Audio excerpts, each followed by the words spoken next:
This is the Art and Business of Writing podcast.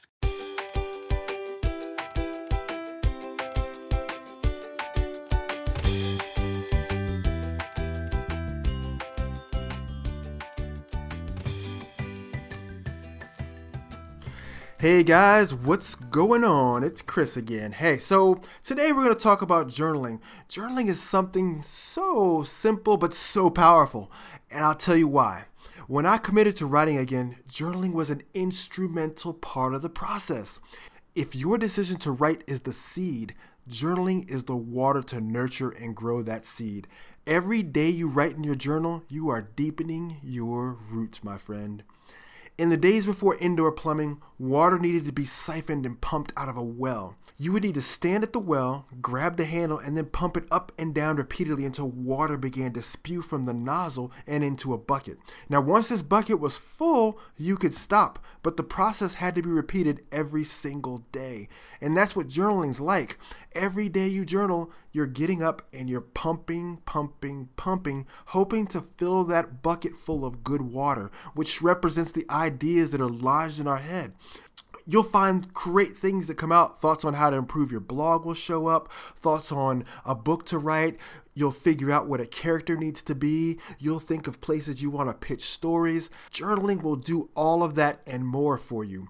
Here's my story. So years ago, 2011, I was looking to get out of being a graphic designer. I had my own firm. I was successful at it, but I wasn't happy at it. And I was talking to my wife about it. And I said, hey, Elizabeth, I'm not excited about this. And she would tell me every day, hey, you never talk good things about being a designer, but every time you talk about being a writer, you get excited, you light up, you get passionate about it. So I had to figure out what I was going to do with that information. It was simple, but it was profound. So I took it upon myself to do a 100-day challenge is what I called it. 100 days of straight journaling, 3 pages of longhand, which as you know, ends up being 300 pages. So I grabbed one of those old 5-star notebooks, the college rule kind, so that I could do a whole lot of writing in a small space. And I wrote 3 longhand pages every day. And within 75 days, the idea for a blog showed up on the page. And I followed that blog into an opportunity with a local magazine, a parenting magazine. They wanted to do some collaboration between my blog and some of their work. Nothing really materialized, but then one day, shortly thereafter, their editor was resigning and they were looking to replace her. And so they asked me if I knew anybody who'd want to be a candidate for that. Well, of course, I had the affirmation that I wanted to be a full-time writer again. I'd been journaling, which has been freeing up my mind and my thoughts. So I said, hey, you know what? I'm that guy. I want that shot. I took the shot, took the interview, and I won the job. I would not have gotten that far without journaling, I promise you. My affirmations plus my journaling equaled the opportunity. I was ready for it. I was prepared because I had done the hard work. So what does that mean? That means I need you to start committing to journaling.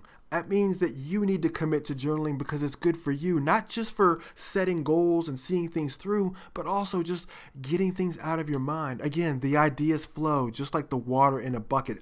And just like going to the well when you pump, of course, the first few pumps that spew out are going to be murky, they're going to be yellow, they're going to be nasty and undrinkable, but then after a while that water is going to flow clear and cold and fresh, and that's how your ideas are going to flow. It may take a few pages, it may take 10 days worth of pages, but eventually you're going to get past that dirty water and you're going to start pumping out idea after idea after idea. In fact, my journals helped me to solve other problems in my life, not just writing problems, but they helped me answer questions within my relationships. It's provided me ideas for my book. It's got me this podcast.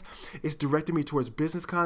And best of all, it just declutters my mind. Sometimes I'll save a page at night and just write why I'm thankful for what happened during the course of the day.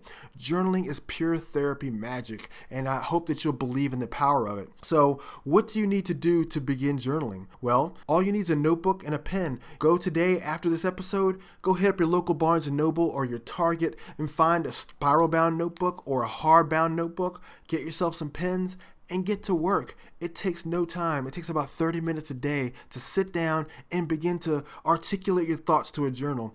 And don't plan it. Let it be a stream of consciousness thing. Just let your mind wander and blow out onto the page, whatever it may be. You may wake up some days with so much morning haze. And I've been there where I'm just writing about the weather. I'm writing about what's in my coffee cup. Hey, wow, I've got this great coffee cup of black coffee, blah, blah, blah. Whatever the case may be, just write. It's not about formality. No one's ever going to read it. You may never read it again. I don't read a lot of my journals again. When I get a great idea out of my journal, I put it in a secondary notebook called Ideas, and I let those stew for a little while on the back burner.